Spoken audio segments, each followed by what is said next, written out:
आगे भगवान मथुरा नगरी का पालन करते हैं। जरासंध, देखो अभी मामा को मारा है ना, अभी नाना जी की बारी है। ये जरासंध की 2 कन्याओं का विवाह हुआ था कंस से। मगध नरेश जरासंध मथुरा पर आक्रमण करता है और कितनी सेना लेकर के आक्रमण करता है? 23 अक्षौणी सेना लेकर के मथुरा पर आक्रमण करता है। महाभारत के युद्ध में कौरवों और पांडवों की दोनों की सेना मिलाकर के थी 18 अक्षौणी, और ये जरासंध अकेला 23 अक्षौणी सेना लेकर के मथुरा पे आक्रमण करता है। इतना भयंकर कोलाहल होता है, रथ का, हाथी का, घोड़े का, सैन्य बल का। मथुरा नगरी के सारे निवासी हाहाकार करने लगते हैं, कृष्ण को पुकारते हैं।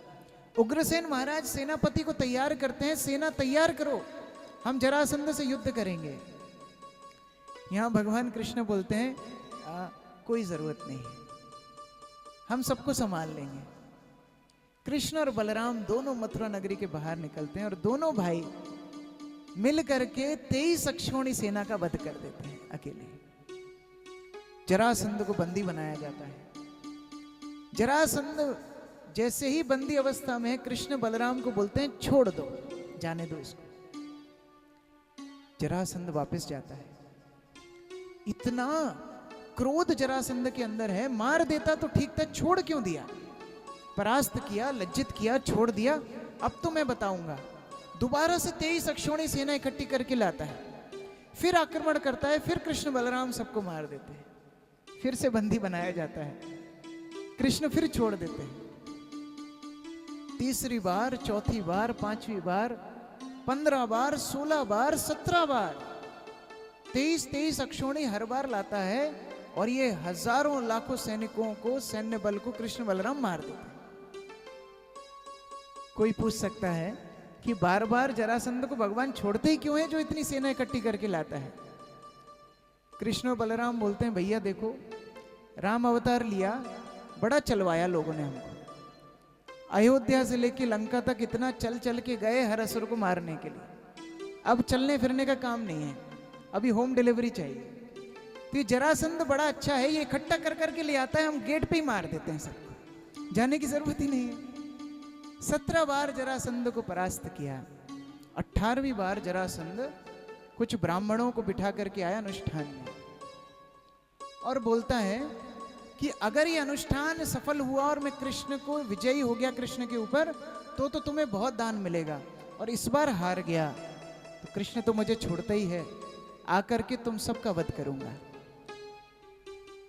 जब ब्राह्मणों की ऐसी संकट आई, कृष्ण बलराम सोचने लगे जरासंध आ रहा है, इससे लड़ेंगे, हराना तो पड़ेगा ही, और जब हराएंगे तो ये ब्राह्मणों को मार देगा। इससे अच्छा है हम ही यहां से चले जाते हैं।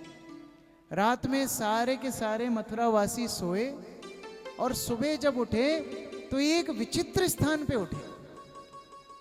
अपने घर में थे ही नहीं। अब तो इतने बड़े बड़े महल, सोने के रत्न जड़ित, 3-3, 4-4 मंजिल के महल, और सब रत्न आभूषणों से जड़ित स्वर्णिम बिस्तरों पे सो रहे हैं। अच्छा, कोई नई जगह पर आप उठो तो पता नहीं पड़ता है कि रास्ता कहाँ है। तो सब एक दूसरे से पूछने लगे द्वार कहाँ, द्वार कहाँ? द्वार का नाम पड़ गया द्वारका। भगवान ने द्वारका नगरी बसाई। जय द्वारकाधीश भगवान की।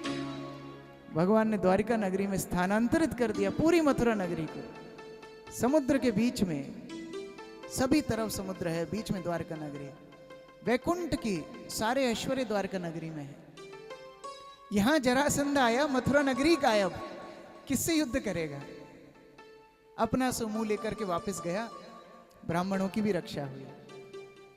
यहां पर द्वारका नगरी में भगवान सभी द्वारका वासियों को स्थित करके जब बाहर जाते हैं, काल्यवन भगवान के ऊपर आक्रमण करता है। ये काल्यवन बड़ा प्रतापी था, बड़ा योद्धा था, और जब इसने देखा कृष्ण अस्त्र चल रहे हैं, बिना अस्त्र के चल रहे हैं, ये उनको पकड़ने के लिए भागने लगा, और अपनी पूरी शक्ति से भागता है और कृष्ण को पकड़ नहीं पाता है। अच्छा, माँ यशोदा जब कृष्ण को पकड़ रही थी तब तो कृष्ण भी पूरी जान लगा करके भाग रहे थे, लेकिन यहां तो कृष्ण टहल रहे हैं, मस्त चल रहे हैं, और ये पूरी शक्ति से भाग रहा है। और पता है कृष्ण कितनी दूर हैं? एक हाथ की दूरी पर है, बस एक हाथ की दूरी पे कृष्ण मस्त टहल रहे हैं, धीरे धीरे चल रहे हैं, और ये पूरे बल से पीछे पीछे भाग रहा है, लेकिन कृष्ण को पकड़ नहीं पा रहा। कृष्ण बोलते हैं सबके बंधन में नहीं आते हम, अपनी माता के बंधन में आए, क्योंकि भक्ति बद्धम, भक्ति से मुझे पकड़ने का प्रयास किया है, तेरे बस में नहीं आऊंगा। काल्यवन को पीछा करते करते बहुत समय हो गया। भगवान एक गुफा में प्रवेश करते हैं, और गुफा में देखते हैं भगवान का एक महान भक्त मुचुकुंद सो रहा था। ये मुचुकुंद बहुत बड़ा योद्धा था, देवताओं की युद्ध में मदद की, और देवताओं ने बोला मुचुकुंद महाराज आपको क्या आशीर्वाद चाहिए, क्या आशीर्वाद चाहिए आपको?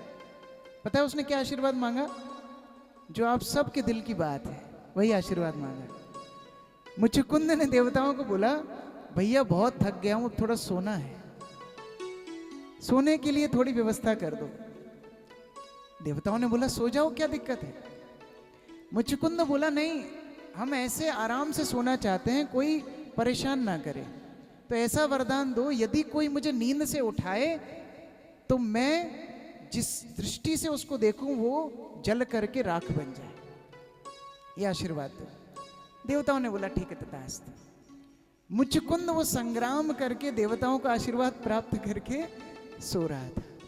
भगवान तो अंतर्यामी है, सब कुछ जानते हैं। भगवान जब उस गुफा में गए, अपना अंग वस्त्र मुचुकुंद के ऊपर ढक दिया और गुफा में जाके छुप गए। ये काल्यवन दौड़ा दौड़ा हाफता हाफता बड़ा परेशान, थक गया, गुफा में प्रवेश करता है, देखता है अरे इतने दूर भगा के यहाँ के सो गया। पहले तो जरासंध का युद्ध छोड़ करके भागा, भगवान का नाम पड़ा रणछोड़ राय, और आज मुझसे भागता भागता यहां आ गया और यहां आकर भी सो गया। ये कैसा योद्धा है? क्या वास्तव में कंस को इसने मारा है? और जो अपनी शरीर से प्रहार करके उठाने का प्रयास किया, मुचुकुंद उठकर बैठ गया, और अपनी दृष्टि से जब घूर करके काल्यवन को देखा, काल्यवन जल के भाप हो गया, खत्म, काल्यवन का वध कराया। तब श्याम सुंदर अंदर से बाहर निकल के आए मुचुकुंद के सामने। मुचुकुंद तो भगवान का बड़ा भक्त था, भगवान को प्रणाम किया, प्रार्थना की, हे भगवान ये भौतिक संसार से मेरी रक्षा करो, ये निद्रा में मैं पड़ा हुआ, अविद्या में पड़ा हुआ हूं, अविद्या का नाश करो, मुझे शुद्ध भक्ति प्रदान करो। भगवान मुचुकुंद को शुद्ध भक्ति प्रदान करते हैं। अच्छा देखो कितने बड़े बड़े योगियों ने भगवान की कृपा प्राप्त की है, तपस्या करके, व्रत करके, अनुष्ठान करके, नाम जप करके, और ये मुचुकुंद ने सो करके भगवान को प्राप्त कर लिया। तो कई बार भगवान के आश्रय में आके सोना भी अच्छा है। आप लोग जो कथा में बीच बीच में झपकी मारते हो ना, बहुत अच्छा है। भगवान बोलते हैं कम से कम यहां आके सो रहे हैं, घर पे तो नहीं सो रहे, इसका भी फायदा है। एक बार एक महिला ने, बड़ी साध्वी महिला थी, कथाओं में जाती थी, और जैसे आपके पतिदेव कथा में नहीं आते वैसे उसके भी नहीं आते थे। तो उसने एक दिन बोला देखो कथा का आखिरी दिन है, आज घर में रसोई तभी होगी जब आप कथा में जाओगे, नहीं तो घर में रसोई नहीं होगी। युद्ध छेड़ दिया।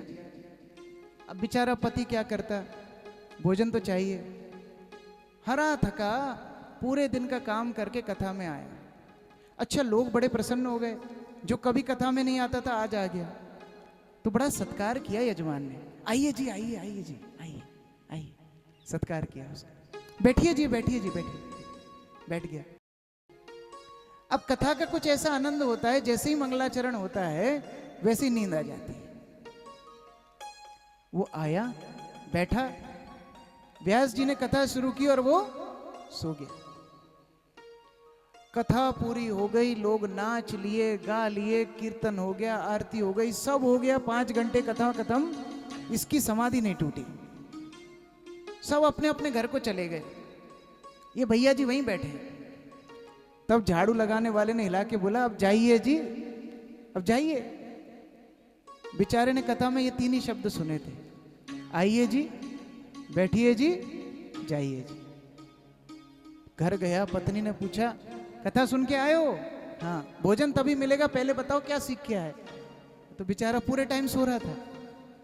बोलता 3 अक्षर सुने, आइए जी, बैठिए जी, जाइए जी। बढ़िया बात है। पत्नी ने सोचा कम से कम कुछ तो सीख के आए हैं, इसी को दोहराओ, यही गुरु मंत्र है। अब बेचारा उसी को दोहरा रहा, आइए जी, बैठिए जी, जाइए जी, आइए जी, बैठिए जी, जाइए जी। अच्छा, महिलाएं अपने पति को दिन में तो बोलने देती नहीं है, रात में बड़बड़ाते हैं बेचारे। अब रात में भी ये यही बड़बड़ा रहा है नींद में, आइए जी, बैठिए जी, जाइए जी। संयोग से उस दिन घर में चोर आया। चोर ने घर में पैर रखा ही और इसके मुंह से निकला आइए जी। चोर घबरा गया, अरे मुझे देख लिया क्या, इसकी नींद खुल गई क्या? चोर छुप के बैठ गया, तो इसके मुख से निकला बैठिए जी। अब तो चोर ने लगा यहां दाल गलने वाली नहीं है, अब तो पकड़ लेंगे, मार पिटेगी, तो ये कूद के वापस जाने लगा, तो बोलता है जाइए जी। चोर ने लगा ये कोई सिद्ध महात्मा लगता है, साधारण व्यक्ति नहीं है, इसके तो पैर पकड़ना चाहिए। आ करके पैर पकड़ लिए, तब ये व्यक्ति नींद से उठा। अरे भैया तुम कौन हो? अरे अरे मैं चोर हूं, आपके घर में चोरी करने आया। क्या बताऊं, आप तो बड़े महात्मा हो, नींद में आपने देख लिया मैं आया, आपने बोला आइए जी, छुप के बैठा, बोला बैठिए जी, जाने लगा, बोले जाइए जी। तब वो व्यक्ति ने अपने सर पे हाथ रखा। रे सत्संग में सोने का भी ये फायदा है, अगर जाग के सुनता तो क्या होता है, जाग के सुनता कथा तो क्या होता है। मुचुकुंद ने सोते सोते भगवान की सेवा कर दी। काल्यवन का वध हुआ, भगवान श्री कृष्ण द्वारका में निवास कर रहे हैं। यहां महाराष्ट्र में, विदर्भ में एक बहुत महान राजा रहते हैं, राजा भीष्मक। भगवान के बड़े अनन्य भक्त हैं। और ये राजा भीष्मक सदैव अपने घर में हरि कथा का आयोजन करते थे। धर्मपरायण राजा थे। हरि कथा, हरि कीर्तन सदैव घर में चलता रहता। उस माहौल में उनकी छोटी सी कन्या रुक्मणी हरि कीर्तन कथा सुनते सुनते बड़ी होती। आइए भगवान का नाम संकीर्तन करते हैं, माता रुक्मणी को स्मरण करते हुए भीष्मक के राजभवन में।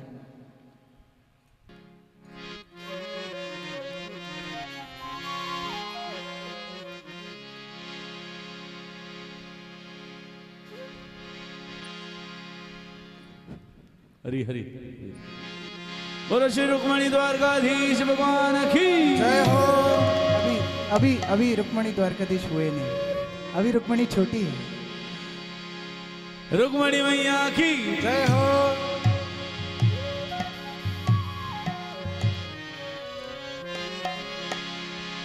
हरे कृष्णा कृष्णा कृष्णा हरे हरे, हरे राम राम राम हरे हरे। हरे कृष्णा कृष्णा कृष्णा हरे हरे, हरे राम राम राम हरे हरे। हरे कृष्णा कृष्णा कृष्णा हरे हरे, हरे राम राम राम हरे हरे। हरि इधर में प्रत्येक दिन इसी तरह आनंद होता। भीष्मक के राजभवन मानो सत्संग का ही भवन है। अनेक अनेक ब्राह्मण आते, प्रतिदिन भगवान की कथा होती।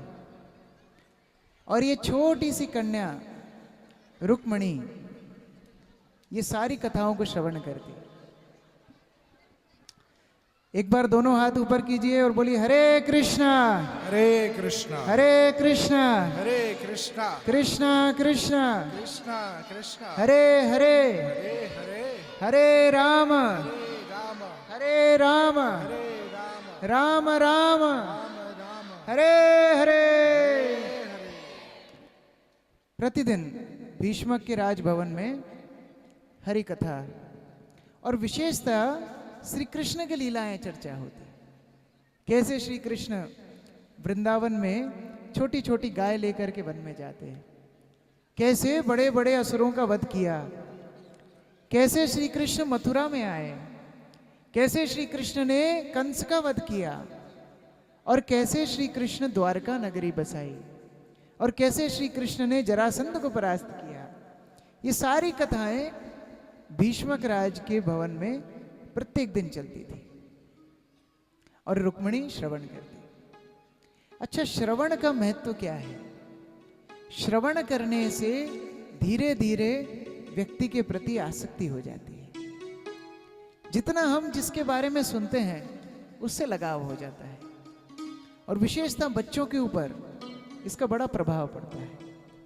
रुक्मिणी बचपन से कृष्ण कथा सुनती तो मन ही मन कृष्ण को अपना पति मान ली। मैं विवाह करूंगी तो केवल और केवल कृष्ण से करूंगी, बस, और किसी से नहीं। यहां भीष्मक को बड़ी चिंता होती थी। भीष्मक सोचते थे मेरी इतनी पवित्र पुत्री है, इतनी सदाचारी, इतनी सौम्य है, इसका विवाह मैं किससे कराऊंगा? बड़ी चिंता होती थी। एक ज्योतिषी आकर के भीष्मक को बोलते हैं, आपको इसका वर ढूंढने की चिंता नहीं करना, इसका वर इसको ढूंढता हुआ आएगा, इसको लेके चला जाएगा, आपको चिंता नहीं करना, आप निश्चिंत रहो बस। भीष्मक निश्चिंत हो गए। लेकिन ये भीष्मक का एक पुत्र था रुक्मी, और ये रुक्मी भगवान से बड़ा विद्वेष करता था, कृष्ण से ईर्ष्या करता था। और जब कोई भगवान से विद्वेष करता है ना, तो एक जैसे लोग टोली बना लेते हैं। इसकी मित्रता थी जरासंध से। जरासंध भी भगवान का शत्रु और रुक्मी भी भगवान का शत्रु। अच्छा, तीसरा था एक और, शिशुपाल। ये तो जन्म से ही भगवान को ईर्ष्या करता था। आपने चौथे दिन की कथा में सुना था कैसे शिशुपाल का उद्धार भगवान ने किया। भगवान को अपशब्द प्रतिदिन बोलता था। जरासंध की 2 कन्याएं थीं और जरासंध ने उन कन्याओं को विवाह कराया था कंस से, लेकिन पुत्र नहीं था। जरासंध ने शिशुपाल को गोद ले लिया, अपना पुत्र बना लिया। रुक्मी, जरासंध, शिशुपाल, मित्रता। और मित्रता जहां होती है तो फिर संबंध की बात भी होती है। शिशुपाल के विवाह के लिए जरासंध ने पत्र भेजा विदर्भ में कि रुक्मिणी का विवाह करा दो शिशुपाल से। भीष्मक राजा तो बड़े क्रोधित हो गए। शिशुपाल जो कृष्ण का विद्वेषी है उसको अपनी कन्या दे दूं? कभी भी नहीं। लेकिन रुक्मी भीष्मक राजा के आदेश की अवहेलना करके सुकृति पत्र भेज देता है, ठीक है हम विवाह कराएंगे। भीष्मक राजा बोलते हैं हम रुक्मिणी का स्वयंवर कर लेते हैं। स्वयंवर में चाहे शिशुपाल आए चाहे कोई भी आए, रुक्मिणी को स्वतंत्रता रहेगी, वो किससे विवाह करेगी। पहले तो रुक्मी मान गया, स्वयंवर का आयोजन भी होने लगा। लेकिन बाद में सोचता है कहीं गलती से द्वारका से कृष्ण आ गया तो जिससे द्वेष करते हैं वो तो जीजा बन जाएगा, और जीजा मतलब जिसको जी जान से सेवा करना पड़े वो होता है जीजा। इसकी सेवा तो हमसे होगी नहीं। स्वयंवर निरस्त कर दिया और रुक्मिणी के साथ विवाह शिशुपाल का फिक्स कर दिया। जरासंध ने कई कई राजाओं को निमंत्रण दिया, और सारे ऐसे राजा जो कृष्ण से विद्वेष करते थे सब एक साथ मिल गए। मगध से बारात चली शिशुपाल की, 1 महीना लगा विदर्भ में आने के लिए। अच्छा, जैसे आप जब निमंत्रण पत्र छपवाते हो तो उसमें एक छोटे बच्चे की भाषा में नीचे लिखवाते हो ना, मेरे चाचा की शादी में जरूर जरूर आना। वैसे ही शिशुपाल के निमंत्रण पत्र में सब राजाओं को लिखा था, अपने अस्त्र शस्त्र जरूर जरूर लाना, क्योंकि हो सकता है आक्रमण हो। ये कृष्ण का कोई भरोसा नहीं है। तो ये सारे अपने टीम टाम लेके, बड़ी सेनाएं लेके, बड़े अस्त्र शस्त्र लेकर के मगध से निकले। यहां मगध से आते आते आते 1 महीना लग गया। इनको आने देते हैं, तब तक यहां पर कुछ कार्यक्रम है। जगदीशानंद प्रभु कुछ है बीच में? I can continue? ओके। तो 1 महीना विदर्भ में पहुंच गए। विदर्भ में जैसे ही आए, रुक्मिणी को पता पड़ा। रुक्मिणी रोने लगी। मैंने तो अपना पति कृष्ण को वर्ण कर लिया है, और कृष्ण के अलावा किसी और के बारे में मैं सोच भी नहीं सकती। रोने लगी। माता के पास गई। माता बोलती है, बेटा मेरा कोई साहस नहीं, तेरे पिता कुछ नहीं कर पा रहे, मैं क्या करूंगी। ऐसे समय में गुरु का स्मरण आता है। रुक्मिणी उसी ब्राह्मण को बुलवाती है जिससे वो बचपन से भगवान कृष्ण की कथा सुना करती थी।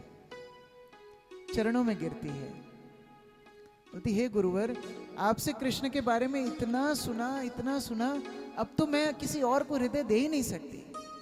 केवल कृष्ण ही मेरे पति हो। आप कैसे ना कैसे मेरा संदेश कृष्ण तक पहुंचा दीजिए। ये ब्रह्मांड का पहला प्रेम पत्र रुक्मिणी ने लिखा, और वो पत्र लिख करके ब्राह्मण के हाथ में दिया। देखो, आज भी विदर्भ से द्वारका जाने में ट्रेन में ही 1 दिन लग जाता है। ये बेचारा ब्राह्मण पैदल पैदल गया, बहुत कठिन यात्रा करके द्वारका पहुंचा। जैसे ही द्वारका पहुंचा, द्वारपालों ने स्वागत किया। ब्राह्मणों का स्वागत होता था द्वारका में। स्वागत किया, भगवान श्री कृष्ण ने अपने आसन पे बिठाया, उसके पैर पद प्रक्षालन किए, और फिर भगवान कृष्ण उस ब्राह्मण से पूछते हैं, ब्राह्मण देव, आपका द्वारका में आना कैसे हुआ? आप कुशल से तो हैं? आपको कोई आवश्यकता तो नहीं है? क्या आपके धर्म पालन करने में कोई समस्या तो नहीं है? ब्राह्मण देव की आंखों में आंसू आ गए। अभी तक तो कृष्ण के बारे में सुना था, आज उनकी स्नेहशीलता को व्यक्तिगत रूप से देख रहा है। और जब देखा, ब्राह्मण ने अपने हाथों से पत्र निकाला है। पत्र निकाल करके कृष्ण के हाथ में दिया। कृष्ण को बोला, ये पत्र रुक्मिणी का है, आपकी अनन्य भक्ति करती है, बचपन से आपको स्मरण करती है, आपकी कथा श्रवण करती है। जैसे ही भगवान ने रुक्मिणी का नाम सुना, भगवान की आंखों में आंसू आ गए। गदगद हो गए भगवान कि आज मेरे भक्त का मेरे पास पत्र आया है। देखो, ये पत्र क्या है, प्रेम पत्र क्या है?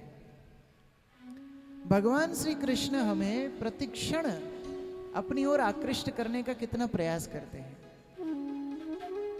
हमारे उद्धार के लिए साधु संतों को भेजे, ग्रंथों को भेजे, अवतार लिए, पवित्र नदियां, पवित्र धाम, पवित्र नाम, और हमारे जीने के लिए वायु, हमारे जीने के लिए जल, अन्न, सब कुछ भगवान प्रदान करते हैं। ये कुछ ऐसा हुआ, हमारे गुरु महाराज उदाहरण देते थे, जैसे मानो एक युवती बड़ी सुंदर हो और एक युवक उसको बार बार पत्र भेजता है, बार बार पत्र भेजता है, लेकिन युवती कभी उत्तर ही नहीं देती। अच्छा, आजकल तो मोबाइल का जमाना है। मान लो कोई लड़का किसी युवती को बार बार मैसेज करे तो युवती क्या करती है? क्या करती है? ब्लॉक कर देती है। फिर बेचारा नंबर बदल के मैसेज करता है, फिर ब्लॉक कर देती है। फेसबुक, इंस्टाग्राम, कहां कहां से मैसेज करता है, सब जगह ब्लॉक कर देती है। लेकिन एक दिन सोचो, अगर वो युवती उस युवक को उत्तर भेज दे, अगर एक अक्षर भी भेज दे, उस युवक को कितना आनंद होगा। वो तो नाच उठेगा, झूम उठेगा। ठीक उसी प्रकार भगवान हमें इतनी वस्तुएं भेजते हैं और हम भगवान को ही ब्लॉक कर देते हैं, बार बार ब्लॉक करते हैं। लेकिन जिस दिन जीवात्मा भगवान को पत्र भेजता है कि हे कृष्ण, मैं आपका हूं और आप मेरे हो। बस ये प्रेम पत्र है। हरे कृष्ण कृष्ण कृष्ण हरे हरे, हरे राम राम राम हरे। इसका मतलब यही है कि कृष्ण मैं आपसे बहुत प्रेम करता हूं। कृष्ण के पास पत्र पहुंचा और पत्र आने के बाद कृष्ण इतने गदगद हो गए, खुद नहीं पढ़ पा रहे हैं, खुद नहीं पढ़ पा रहे हैं। ब्राह्मण को बोलते हैं तुम ही पढ़ के सुनाओ, मेरे तो अश्रु आ रहे हैं। ब्राह्मण पत्र पढ़ के सुना रहा है। रुक्मिणी बोल रही है, हे भगवान आप भुवन में सबसे सुंदर हो और आपको मैं वर्ण कर चुकी हूं। एक शेर के सामान को कोई भेड़िया कैसे उठा के ले जा सकता है?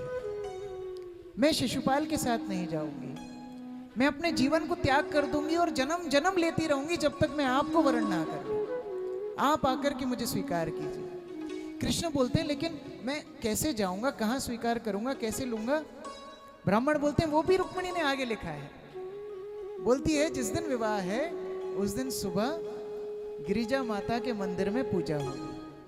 मैं सज धज के जाऊंगी और जब सज धज के जाऊंगी आप जाना और मुझे वहां से उठा लेना।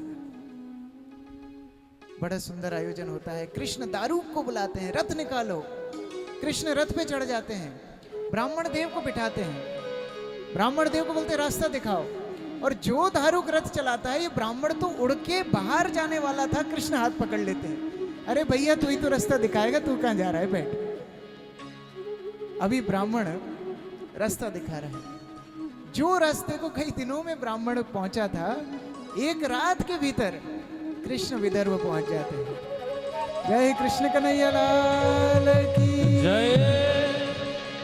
भगवान श्री कृष्ण विदर्भ में आ चुके हैं। यहां बलराम सुबह उठ करके देखते हैं कृष्ण गायब है, कृष्ण का रथ गायब है, दारू गायब है। क्या हुआ?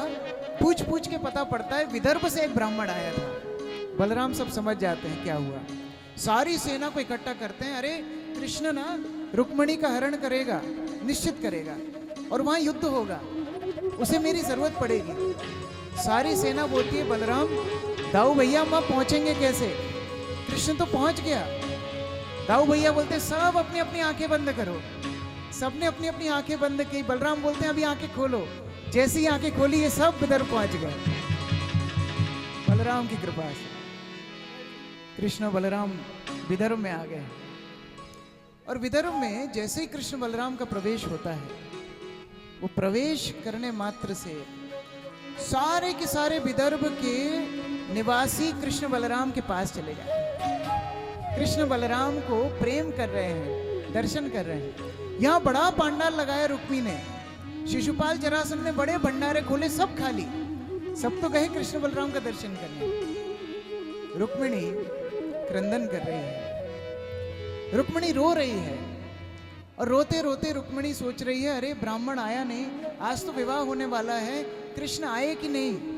इतने में ब्राह्मण देव आते हैं। रुक्मिणी गदगद हो जाती है। रुक्मिणी को बोलते हैं ब्राह्मण देव आ गए, कृष्ण विदर्भ में आ गए। रुक्मिणी सोचती है मैं क्या दूं, क्या क्या हार निकाल के दूं, क्या आभूषण दूं, क्या दूं। सोचती है ये ब्राह्मण देव ने जो मेरे लिए किया है, मैं तो अपने आप को ही न्योछावर कर देती हूँ। आज महालक्ष्मी स्वरूपा रुक्मिणी ब्राह्मण के पैरों में गिर जाती है। जो कृष्ण तक ले जाए उसको तो न्योछावर हो जाना चाहिए। आज रुक्मिणी तैयार हो रही है, सुंदर भाव। उन्हें पता है कृष्ण आ चुके हैं, कृष्ण मेरे वर्ण करने वाले हैं। शिशुपाल तो सहरा पहन करके बैठा है, लेकिन यदि आ गए हैं तो मुझे लेकर के जाएंगे। सारी सखियों को निवेदन कर रही है रुक्मिणी कि आओ सखियों मेरा श्रृंगार करो, मैं श्याम सुंदर से विवाह करना चाहती हूँ। आओ मेरी सख है ये मर्यादा के लिए।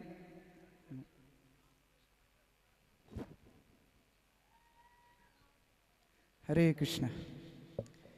तो माँ रुक्मिणी ने तैयार होने में बड़ा समय लगाया। माँ रुक्मिणी तैयार हो गई और माँ रुक्मिणी तैयार होकर के गिरिजा मंदिर की ओर जा रही है। आज शोला श्रृंगार किए हैं, बड़ा लंबा घूंघट है, और एक एक पग चलती चलती ये विचार कर रही हैं कि ब्राह्मण देव बोल के तो गए कृष्ण आ गए, लेकिन कहाँ हैं? गिरिजा मंदिर में प्रवेश किया, माँ भगवती को प्रार्थना कर रही है, हे माँ कैसे ना कैसे कृष्ण को भेज दीजिए, मैं शिशुपाल के पास नहीं जा सकती, मेरे प्राण प्रिय कृष्ण कहाँ हैं? पूजा करी, मंदिर से बाहर निकले, दोनों तरफ भारी सेना का बल लगा है। जरासंध जितने राजाओं को लेके आए सब अस्त्र शस्त्र लेकर के खड़े हैं। कहीं कृष्ण आ गया तो उसको हमें युद्ध में हराना है। मां रुक्मणी बाहर निकली और सोचने लगी कहीं यहीं कहीं तो नहीं खड़े, ऐसा तो नहीं मेरी प्रतीक्षा कर रहे हो, कहीं से मुझे बुला रहे हो। और जो थोड़ा सा घूंघट उठा करके देखा, मां रुक्मणी की सुंदरता देख करके सारे राजा, सारे सैनिक, मंत्री, संतरी सब मूर्छित होकर नीचे गिर गए। और तब भगवान श्री कृष्ण रथ लेकर के प्रवेश करते हैं। ये सैनिक नीचे गिरे गिरे देखते हैं, हाय कितनी सुंदर है रुक्मणी। और कोई बोलते हैं अरे इधर तो देखो, ये राजकुमार जो रथ पे आ रहा है ये कितना सुंदर है। और ये सुंदर राजकुमार का रथ तो एकदम रुक्मणी के पास चला गया। और देखो देखो, ये राजकुमार ने रुक्मणी को हाथ दिया है और रुक्मणी ने उनका हाथ पकड़ा है। अरे अरे रथ में बिठा लिया, अरे ये तो रुक्मणी को ले ही गया। यहाँ सहरा पहन के शिशुपाल बैठा रह गया और कृष्ण रुक्मणी को हरण करके ले गया। जय रुक्मणी द्वारकाधीश भगवान की जय हो। भगवान ने रुक्मी के साथ युद्ध किया, रुक्मी के प्राणों को छोड़ दिया। और जब द्वारका पहुंचे, वसुदेव और देवकी ने विधिवत रुक्मिणी और कृष्ण का विवाह किया है। आज श्री कृष्ण का प्रथम विवाह होने जा रहा है। आइए एक साथ आनंद से मां रुक्मिणी का स्वागत करें, भगवान श्री कृष्ण का स्वागत करें और उनके विवाह में हम सब झूम करके आनंद में नृत्य गान करें।